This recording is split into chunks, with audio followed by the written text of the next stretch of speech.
మూడు ప్రధాన పార్టీల అభ్యర్థులు కుమ్మక్కై కరీంనగర్ రాజకీయాల్ని కలుషితం చేస్తున్నారని ఆరోపిస్తున్నారు ఆల్ ఇండియా ఫార్వర్డ్ బ్లాక్ అభ్యర్థి పార్టీ రాష్ట్ర ఉపాధ్యక్షుడు అంబటి జ్యోతిరెడ్డి. ఉమ్మడి కరీంనగర్ జిల్లాలో గతంలో ఒక ఎమ్మెల్యే స్థానంతో పాటు అనేక పదవులను గెలుచుకున్న ఘనత తమ పార్టీదని అంటున్న జ్యోతిరెడ్డితో మా కరీంనగర్ ప్రతినిధి ఫణిరాజ్ ఫేస్ టు ఫేస్. తెలంగాణలో చెప్పుకోదగ్గ ఓటింగ్ షేర్ ఉన్న పార్టీలో ఒకటి ఆల్ ఇండియా ఫార్వర్డ్ బ్లాక్. దేశవ్యాప్తంగా అనేక ప్రాంతాల్లో బలంగా ఉన్న ఈ పార్టీ గతంలో ఉమ్మడి కరీంనగర్ జిల్లాలో పోయిన ఎన్నికల్లో కీలకమైన రామగుండం నియోజకవర్గంలో సీటు కూడా గెలుచుకుంది. అయితే ఈసారి కూడా పూర్తి బలంతో పోటీ చేసినటువంటి ఫార్వర్డ్ బ్లాక్ అభ్యర్థి అలాగే ఆ పార్టీ రాష్ట్ర ఉపాధ్యక్షులు అంబటి జ్యోతిరెడ్డి మనతో పాటు ఉన్నారు. సార్ చెప్పండి, ప్రస్తుతం మీ ప్రచార శైలి ఏ రకంగా కొనసాగుతుంది? పార్టీకి సంబంధించి ఏవైతే ఉన్నాయో మేనిఫెస్టోకి సంబంధించి మీరు ఏ రకంగా ప్రజల ముందుకు తీసుకెళ్తున్నారు? తెలంగాణ అయిన తర్వాత కొన్ని చోట్ల పోటీ చేయడం, అది ముఖ్యంగా లాస్ట్ 18 ఎలక్షన్స్లో 12 బీఫామ్లు ఇవ్వడం జరిగింది. 12 బీఫాముల్లో ఒకటి రామగుండం విజయం సాధించడం జరిగింది. అదేవిధంగా భూపాల్పల్లి ఏదైతే ఉందో రెండో ప్లేస్ అంటే 3000 ఓట్లతోటి ఓడిపోవడం జరిగింది. అదేవిధంగా వికారాబాద్ కావచ్చు, ఇంకా మిగతా 3 ప్లేసుల్లో మంచి ఓటింగ్ శాతం కూడా రావడం జరిగింది. కరీంనగర్లో చూస్తే 58 డివిజన్లలో పోటీ చేసిన కాంగ్రెస్కి ఒక్క సీటు రాలేదు.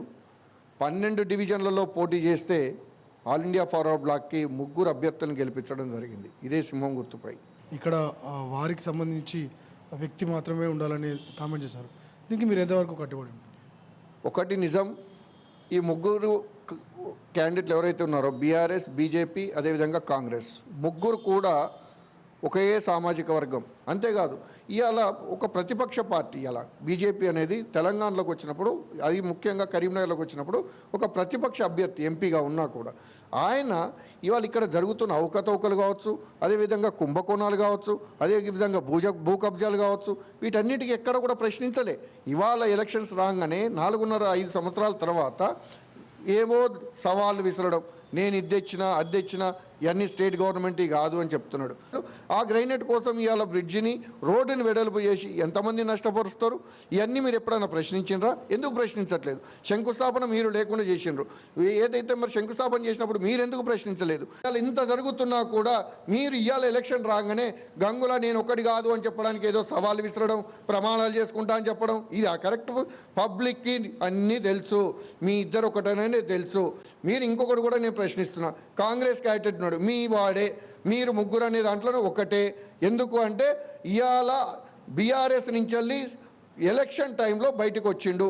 అంతకుముందే 27 కేసులు ఉన్నాయనేది ప్రూఫ్లు ఉన్నాయి, 103 సెక్షన్లు ఉన్నాయి, భూ కబ్జాదారుడని తెలుసు, దొంగ సర్టిఫికెట్లు పెట్టిండని తెలుసు, దొంగ డాక్యుమెంట్లు పెట్టిండని తెలుసు. మీరు ఎందుకు విమర్శించట్లేదు? మీరు ఎందుకు అడగట్లేదు? ఎందుకు ప్రశ్నించట్లేదు? పబ్లిక్కి మీరు సేవ చేసే వాళ్ళైతే ఎందుకు ప్రశ్నించరు? మీరు 3 ఇవాళ ఆయన గెలిస్తే ఒకవేళ బీఆర్ఎస్కైనా పోవచ్చు, బీజేపీకైనా పోవచ్చు. అంటే మీరు 3 ఒక్కటై ఇవాళ ఈ కరీంనగర్ నియోజకవర్గ ప్రజల్ని మోసం చేయడానికి ప్రయత్నం చేస్తున్నారు. కరెక్ట్ కాదు. మొత్తం రాష్ట్ర వ్యాప్తంగా మీరు పోటీ చేసినటువంటి నేపథ్యంలో గతంతో పోలిస్తే బీఫామ్స్ కూడా మీరు ఎక్కువ ఇచ్చారు, ప్రజల్లో కూడా పార్టీపై అవగాహన పెరిగింది. సో ఈసారి మీరు ఎన్ని సీట్లు వచ్చే అవకాశం ఉంది? ఒకవేళ వస్తే మీరు ఒకవేళ హంగులాంటి పరిస్థితి ఏర్పడితే మీ నిర్ణయాలు ఎటువైపు ఉండబోతుంది? ఒకటి అండి, నేను చెప్పాను మొదట్లోనే 51 బీఫామ్లు ఇచ్చినాం, 4 విత్డ్రా అయిపోయినరు. దాదాపుగా కరీంనగర్తో పాటుగా అట్లీస్ట్ 10 గెలిచే అవకాశాలు ఉన్నాయి. ఈ 10లో ఎక్కడెక్కడ అనేది కూడా ఉన్నాయి.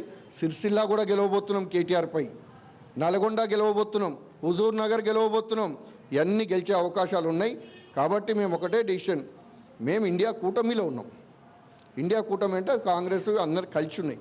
బీజేపీకి బీఆర్ఎస్ ఎందుకంటే దోచుకుంటున్న ప్రభుత్వాలు ఇవాళ మాట్లాడుతున్నారు. 6000 స్కూళ్ళు మూసేసిన ఘనత మీ అందరిది. ఇవాళ మాట్లాడుతున్నారు బీసీలు అంటున్నారు. ప్రజలు భారతీయులు వాళ్ళందరూ కూడా ఇవాళ కులాల ప్రస్తావన ఎందుకంటే మీకు బీసీ బంధులో మీ కమిషన్లు లేవా? మైనార్టీ బంధులో కమిషన్ లేవా? దళిత బంధులో కమిషన్ లేవా? ఏ ముఖం పెట్టుకొని అడుగుతున్నారు? కాబట్టి ఈ 2 పార్టీలకు మాది వ్యతిరేకతనే ఉంటుంది. ఖచ్చితంగా ప్రజల కోసం పోరాడతాం. ఒకవేళ ఇండియా కూటమిలో భాగంగా కాంగ్రెస్కి మద్దతు ఇవ్వాల్సి వస్తే మా కండిషన్స్ మాకుంటాయి.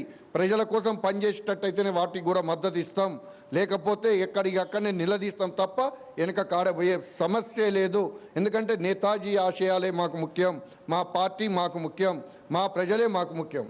ఖచ్చితంగా ప్రజల్లో కూడా వచ్చినటువంటి స్పందన ఏదైతే ఉందో ఈ రానున్న రోజుల్లో తమ పార్టీకి మంచి ఫలితాలు ఇస్తుందని జోజిరెడ్డి గారు అంటున్నారు.